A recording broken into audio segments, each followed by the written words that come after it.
बोकारो और गिरदो नवाह में अचानक मौसम ने करवट बदल ली। तेज आंधी के साथ मूसलाधार बारिश और बादलों की खौफनाक गरज चमक ने शहरियों को परेशान कर दिया।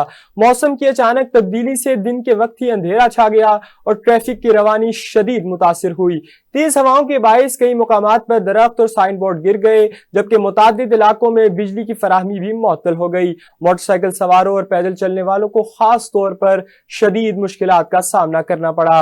महकमा मौसमियात के मुताबिक ये बारिश गर्मी की शिद्दत में कमी लाएगी, तहम आइंदा चंद घंटों तक मजीद बारिश और आंधी का इम्कान है। इंतजामिया ने शहरियों को गैर जरूरी सफर करने से गुरेज करने की हिदायत की है, जबकि रेस्क्यू टीमें हंगामी सूरत हाल से निमटने के लिए अलर्ट हैं।